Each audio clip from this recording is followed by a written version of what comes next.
Welcome to the Love Lab Podcast, a safe place to get real about sex. Whether you're a man, woman, single, or couple, this is the show for you. Because, well, sex matters. We are your hosts, Kevin Anthony and Céline Remy. All right, welcome back to the Love Lab Podcast. This is episode 81, and it is titled, Is Porn Addiction Real? This is going to be a deep subject. There are really strong opinions on both sides. We have a ton of notes here that we've prepared, so if you see us looking down at our cheat sheets over here, it's okay, because we have a lot of good content that we want to share with you. And this episode was actually stirred from one of our listeners, Ryan. So thank you, Ryan, for reaching out with a good question that helped us come up with this awesome episode today. And Ryan's question was about what are your thoughts on a NoFap? Do you think it's healthy or not? And that's what started this whole rabbit hole that we went into. Yeah, so first let's explain to people what NoFap is. Absolutely. And before we explain NoFap, let's shout out to our sponsor for this episode. Let's give this shout out to Power and Mastery, because this is for you, all the men out there, whether you want to have harder, stronger erections, whether you want to last longer or expand your sexual skills and move beyond your basic masturbation and actually learn how to take that to the next level. Power and Mastery will teach you that. So check it out at powerandmastery.com. You know, I just realized in this moment as you were reading that, that what you learn in Power and Mastery is directly relevant to what we're talking about today. And I won't go into it right now, but when we get to the end about some of the sort of negative things that can happen, Power and Mastery can help actually fix all those. So anyway, so let's talk about, tell our listeners what exactly NoFap is. Okay, so NoFap is technically a website and a community forum that serves as a support group for those who wish to avoid pornography and masturbation. And I was curious about where the heck does that name come from? And it comes from a slang term, fab, from like the manga thing. And it's referring to the male masturbation, to the sounds of the masturbation, I guess. Yeah, basically, fap. You know, when a guy is masturbating, that's apparently the sound they think it makes. Yeah. So basically, just to kind of sum up, NoFap. NoFap believes that porn addiction is real, and they believe that one of the ways to solve that is to not look at porn or not masturbate. So, of course, this has been hugely controversial because, you know, the porn industry doesn't agree with that, and not everybody who's studied it agrees with that. But there are people that do agree with it. So it's kind of a controversial issue, and we don't really want to focus too much on the NoFap movement. That's not really what this is about. But that question got us really into thinking about, okay, is porn addiction real? And if so, you know, what are some stats? What are some consequences? And we have our own personal experience because we've worked with quite a few clients, and we have seen this issue come up over and over again. And so we'll get to that a little bit later about our personal experiences with clients. But anyway, that's kind of how we got on this subject. Mm-hmm. So to answer Ryan's question, you know, hey, do you think it's healthy or not? I think that anytime you interrupt a negative pattern that has not good results for you, it's probably going to be healthy. And so depending on where you stand in your life when you start the practice of NoFap and what your intentions are, and like it could create good results, but it all depends on your whys and on where you're at. So again, it's more of a case by case.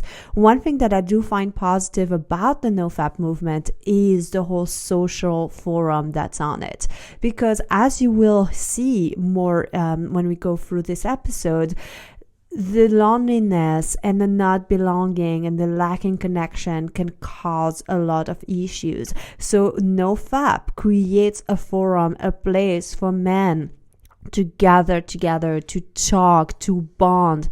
And that alone in itself, I think, is probably the most powerful of the entire practice. Yeah, and we'll get to that more when we get a little deeper into addiction itself. Mm-hmm. How that really factors in. But so if we start with the question is porn addiction real? Like, is it actually a real thing that happens? Well, the people that say that it isn't real often refer to the fact that porn addiction is not listed in the DSM.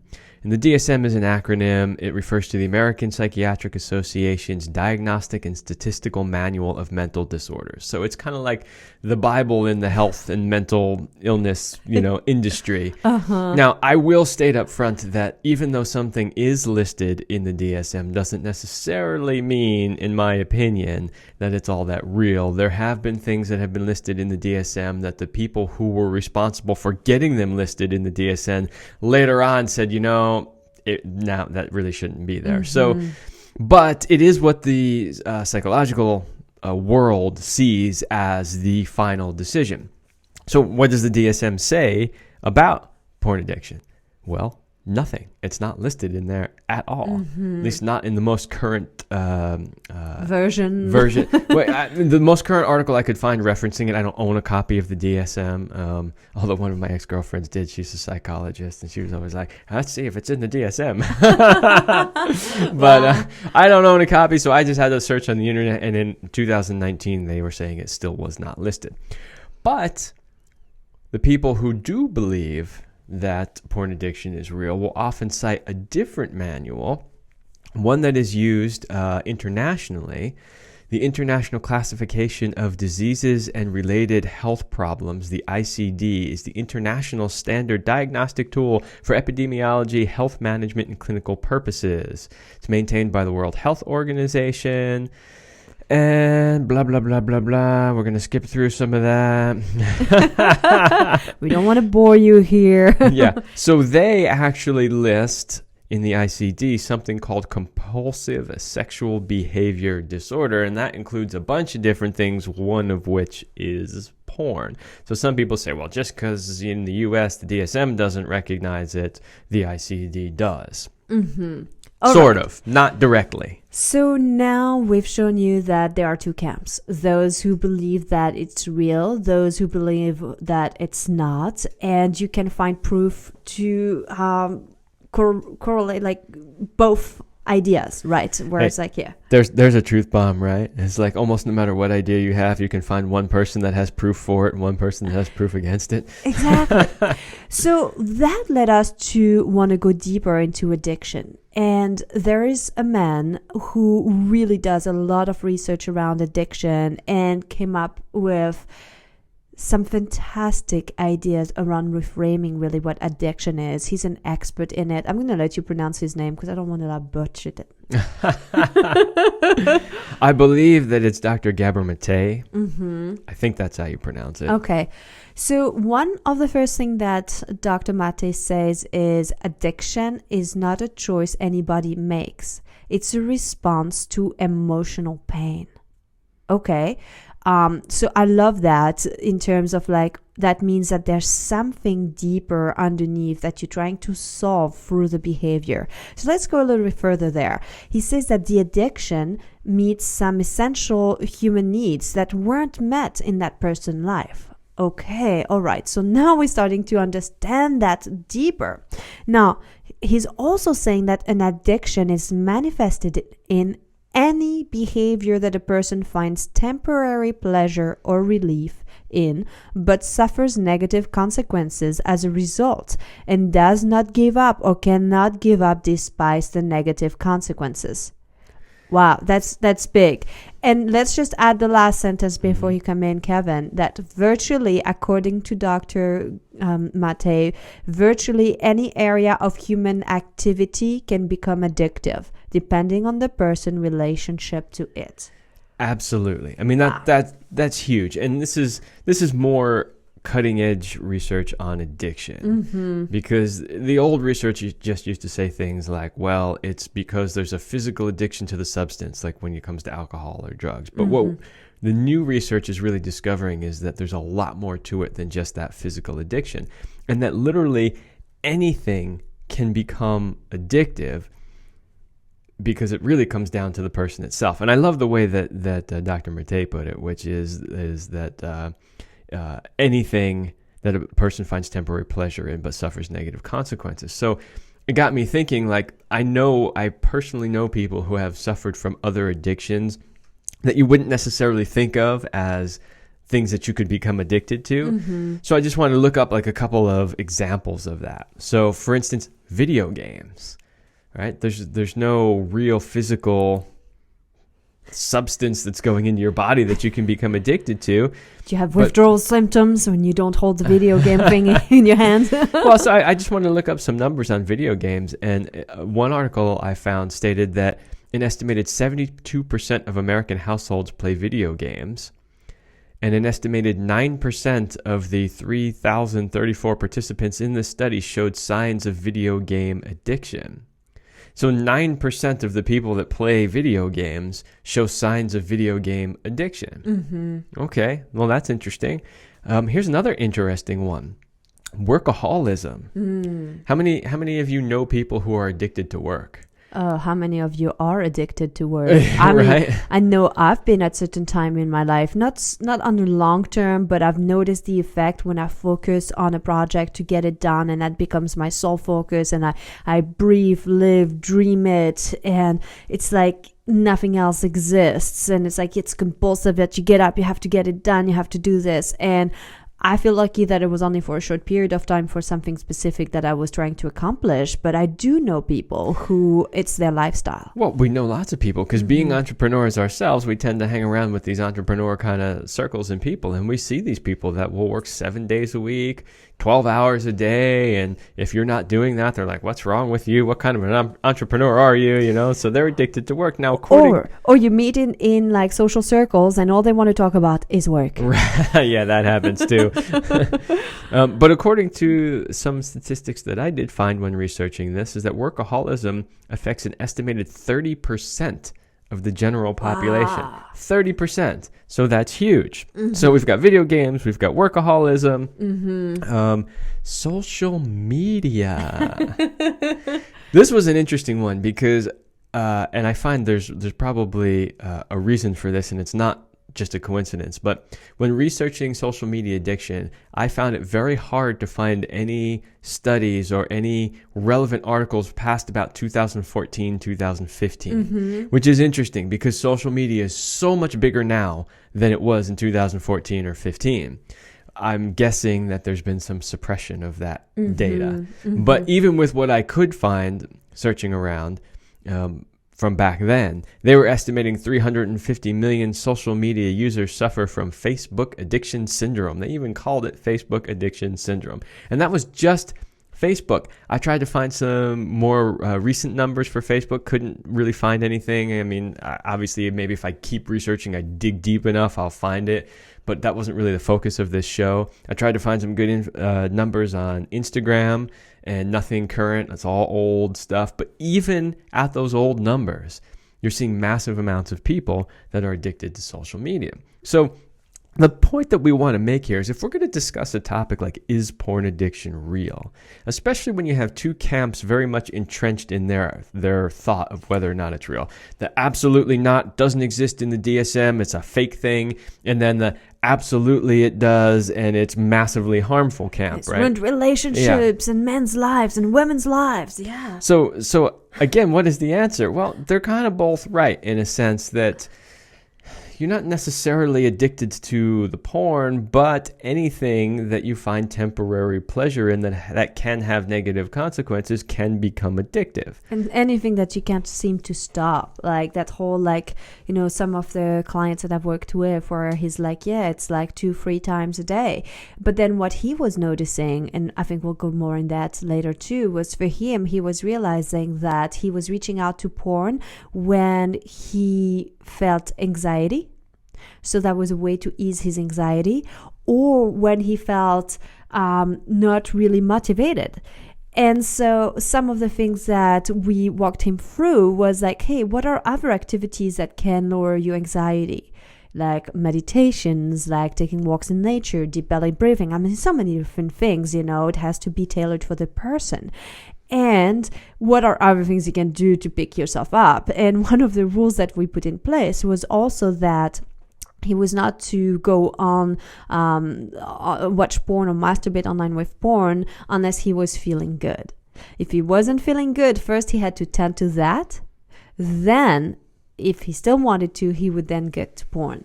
Yeah, absolutely. I forgot one more on the list of things that I was researching that people can become addicted to that you wouldn't think of.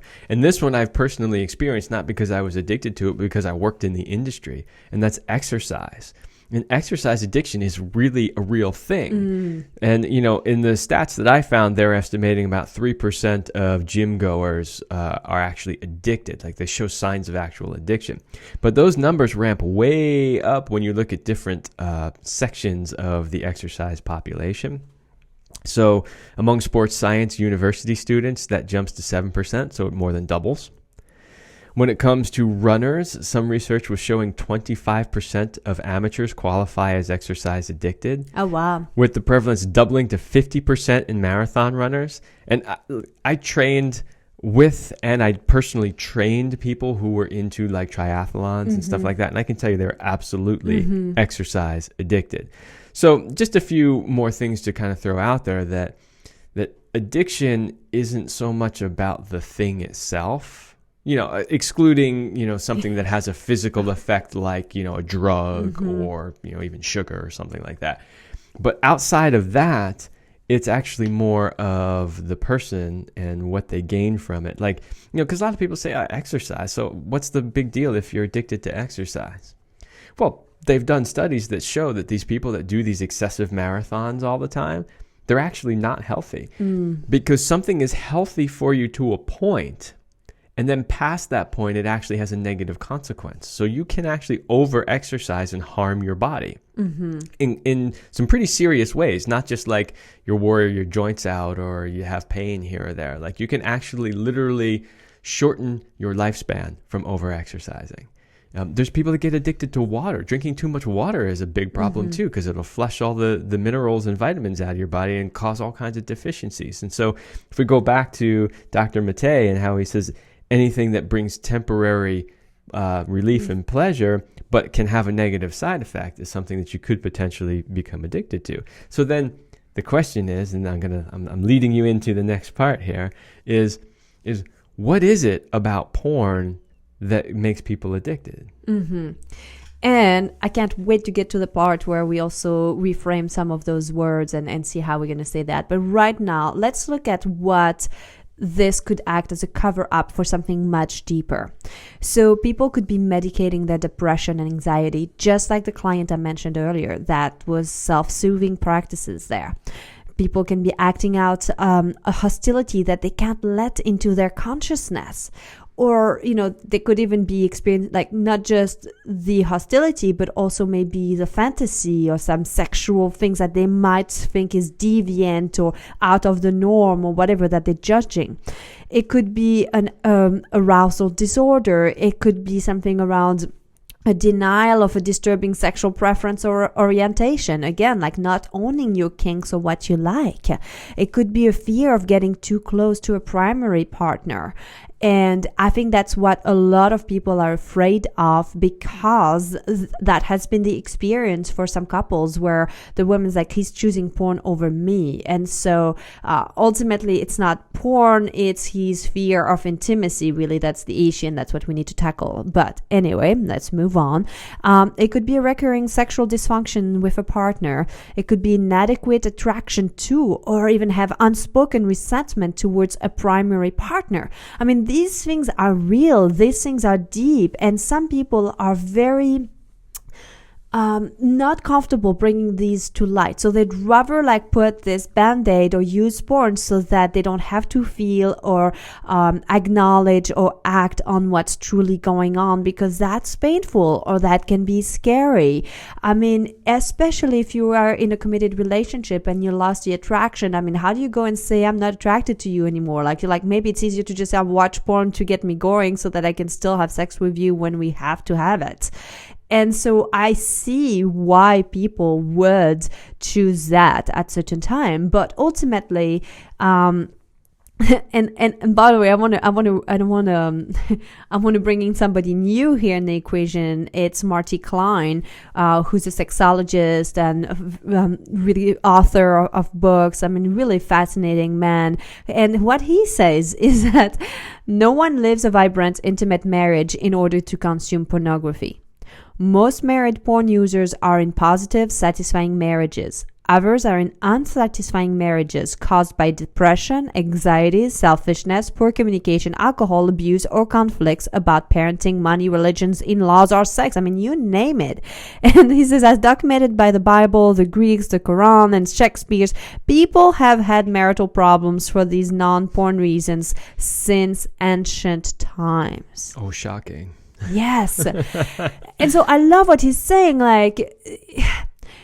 Maybe it seems like it's porn who's doing that, but it's not the cause, it's the symptom. The causes are all these other things underneath: the depression, the anxiety, the resentment, the fears, the disconnect. All of that are the true cause that then push people towards having compulsive behavior. Yeah, and like anything else, it can be used therapeutically. Mm-hmm. And it can destroy you. Mm-hmm. Give somebody too much of a medication that's supposed to cure them and it'll kill them. Mm-hmm. And it's very similar here. There are actually circumstances when doing coaching work with people around sexuality that you could use porn as a therapy. Absolutely. And there are times in which, for instance, when we're working with men who have premature ejaculation, mm-hmm. one of the common things that we see with those people is that they masturbate frequently to porn, which then trains them to ejaculate quickly. Mm-hmm. And so in a case like that, we would recommend that they temporarily stop porn until they can retrain their body again to function the way that it should. So it can go either way. Mm-hmm. And, we've already done episodes on porns and stuff, but I want to mention that again in case you haven't listened to our episodes on porn before. And remember that porn is not a place for education. Porn is entertainment. It's fiction work. And it's just, if you view it as entertainment, it's a very different experience. And also remember that you don't have to masturbate to watch porn. You could just watch porn for the sake of watching porn. Like, they don't have to go together. And that's maybe is one of the issues that happens for most people who choose to masturbate to porn, is that when they do that, they put all their power outside of themselves to something out there, and they have no more connection to their body. They don't know how they're moving their body, how they're breathing, where they are on their arousal scales or anything, and they lose that connection with themselves. And that truly is where the problem lies. It's not in the fact that they're watching porn, it's in the fact that they're not connected to what they're doing. It's like you can't be doing it well. Like multitasking is a myth. You can only do one thing at a time. So pick. You masturbate or you watch porn. You don't do them together. Yeah, we'll talk more at the end about some of the negative side effects that we have personally seen with clients who use too much porn. But we'll get to that in a bit. Okay. So there was a few things too that I wanted to add from Marty Klein that he was bringing into light. And his opinion was that none of the hallmarks of true addiction are found with pornography use. Okay. So this includes the need for increased dosing over time because of tolerance, a measurable change in the body's response to the substance, and awful withdrawal symptoms when the substance is decreased or removed. You don't find that in the porn addiction, really, that is happening. The concept of biological addiction to pornography has been rejected by professional groups, in like lots of groups, basically. Now, one of the things that this leads us to is another study by Joshua Grubbs.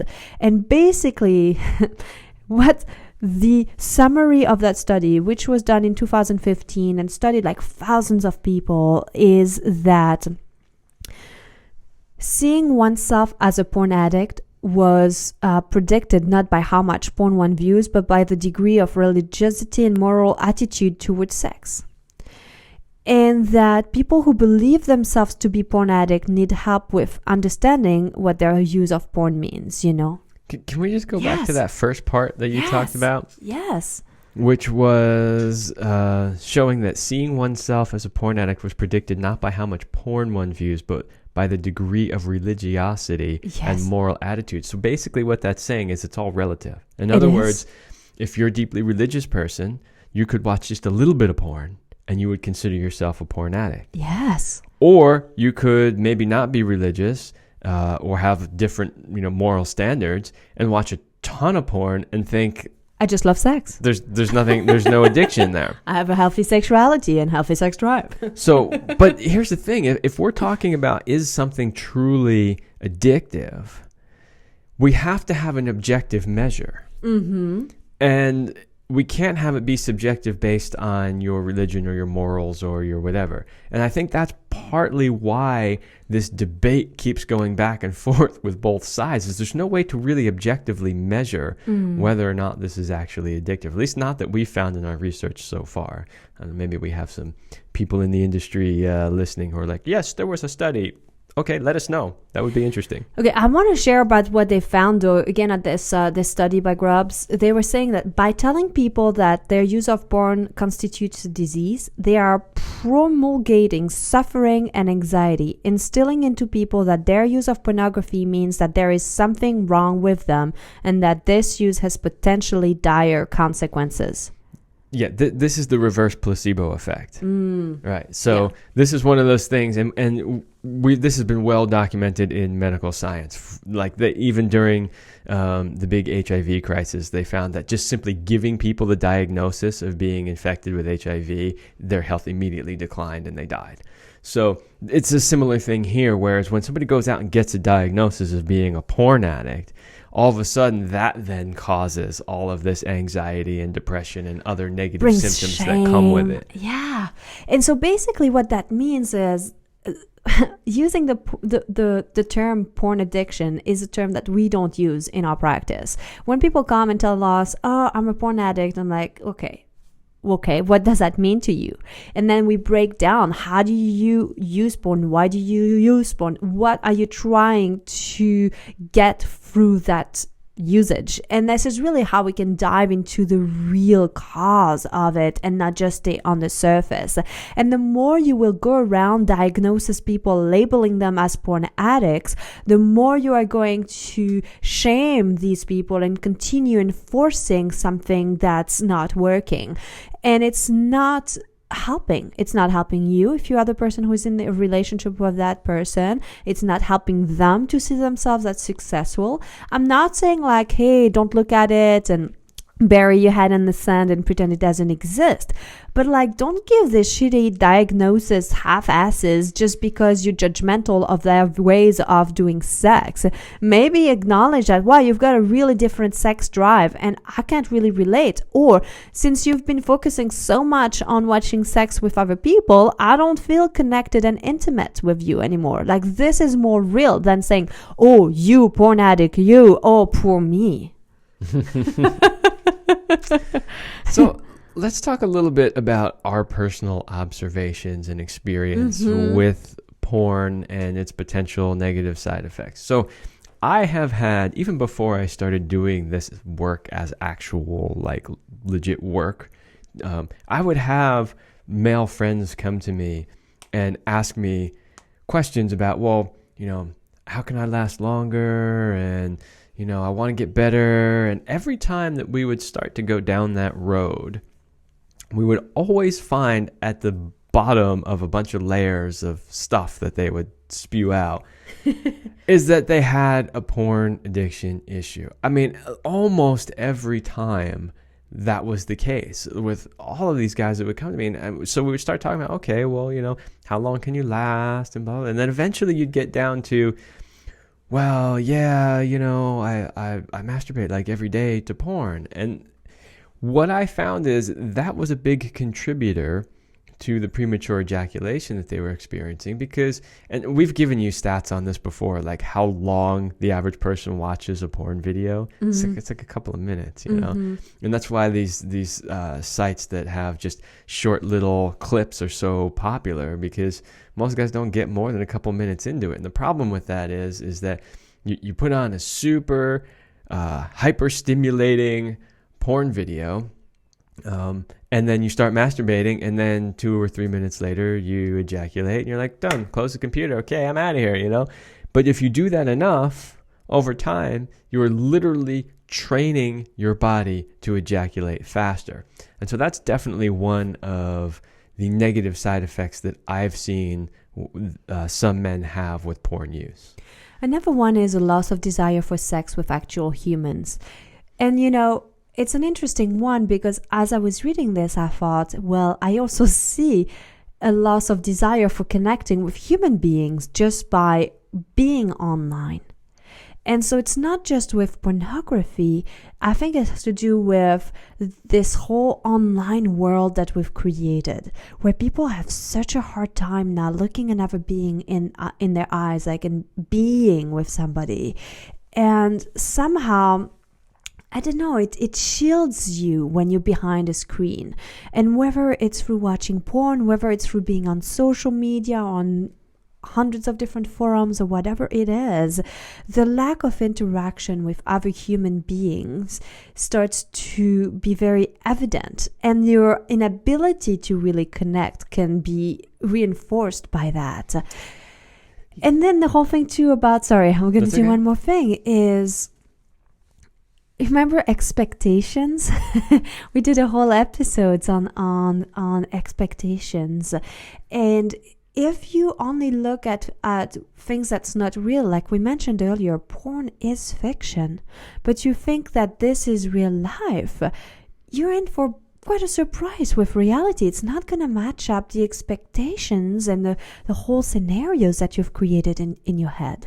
Yeah, and that's basically exactly what I was going to share next, is that the other thing that we find a lot is that, and this actually really factors in with the men who are experiencing ED. Mm-hmm. Part of what happens if they reach that level of, quote unquote, porn addiction, is that they're used to seeing these, and I'm going to say women because I'm primarily talking about men right now, but it's not only men, who are watching porn with women. It can go the other way around just as much. More and more women are watching porn. But you're seeing these exaggerated bodies, right? Mm-hmm. Giant boobs, giant penises, super skinny waists, like all these, perfect this, perfect that. And you're seeing them do things that, well, really, this is not most people's experience in real life. And that's why we say it's entertainment, right? And it's fiction. Mm-hmm. But the problem comes in is when you watch lots of that, and then you go to your real life scenario, and you're kind of like, oh, there's wrinkles and cellulite, and they're a lot smaller, it's a lot smaller, or oh my they God, don't you scream mean like that. I have to give some foreplay or attention or affection before I put it in. So the problem is that the real experience doesn't match the fantasy experience that they have when they're in porn, and that's where a problem can come in. And so they find themselves, in the bedroom with their partner not being super turned on because it's not what they're used to seeing. And a last thing that happens with heavy users of porn, see, I'd rather say heavy users than porn addicting or stuff like this, is a decreased sexual pleasure during actual sex. And the reason is exactly what I explained earlier, because you've totally disconnected yourself, you desensitized yourself because you're always watching on the outside and you're not connected with what's happening inside. Then if you're not tuning in, you have no idea where you are on your pleasure. And then it makes it really hard to feel things. And that's another thing that we deal with, especially that I work with hands-on with my clients that have lost sensations, ability to feel anything. Like, you mean you're touching me? And I'm like, yes, I'm touching you. And like, they don't even feel it. We have to reconnect these like different nerve pathways in their bodies for them to start to feel things again. And that's really what's happening there. Yeah, and so those are some common things that we see that are potentially negatives if you use porn too much or you use it in the wrong way. But to be fair, and as I mentioned earlier, sometimes it can be used in a positive way. And there are definitely times where maybe a couple, they've kind of lost a little bit of that spark. Maybe they need a little help getting in the mood. Watching a little bit of porn can then suddenly get them super jump started, and then they tackle each other, Yeah, or it can help them have deep discussion that creates intimacy because they're witnessing a scene, something they haven't done, or they could watch something they're thinking about doing, like a threesome. I mean, there's so many things. Well, sure, and that's another good point too. Is we've talked about this many times, especially in our episode about fantasy versus reality.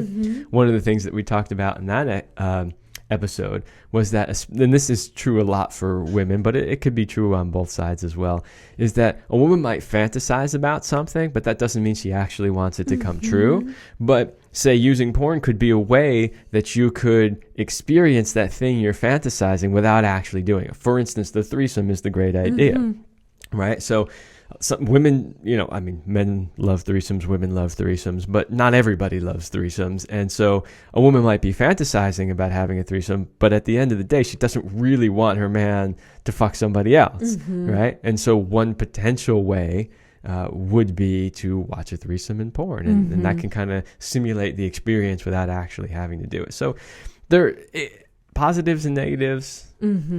And it's not as simple as, yes, it's evil, or no, it's not. It's really all in how you use it, and it's really up to the person itself and what they're trying to get from it. Yes. And so if you come from a place where you're healthy, where you get your needs met, where you know how to self-soothe, and you just want to enhance your life, this will have benefits for you. If you come from a place where you're traumatized, you're carrying deep shame, you have all these hang-ups, this will only increase whatever is already there. So be very aware of where you're coming from. And so to tie it all the way up, as we are ending this episode, to Ryan's question about the NoFap, some of the things that they do recommend is to turn off porn, to stop masturbation. And it's like you go out to socialize, you exercise, you feel your body differently, you probably start to eat better. I mean, these are all different things that will make your life better. So I see a lot of benefits through that, and you should be doing that anyway, whether or not you watch porn. Yeah, whether you're masturbating or not. We talked just a little bit about some of the newer studies, but one of the big things they're finding with addiction is that one of the primary things that causes addiction is lack of connection. Yes. There's a great TED Talk out there. I don't remember who gave it, but you can go find it. Yes. And they're really finding out that addiction is often the result of a lack of connection, trying to make up for that lack of connection. So go find real connection. Connect with yourself, connect with others, and that's really the beauty in life. That's really what matters. All right, there you have it. All right, everybody, that's all the time we have for this episode, and we will see you next week.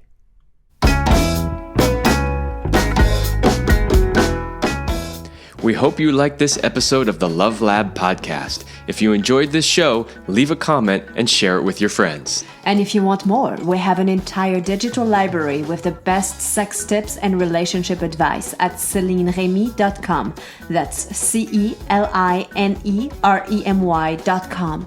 So join us in the Sex Vault to continue this adventure.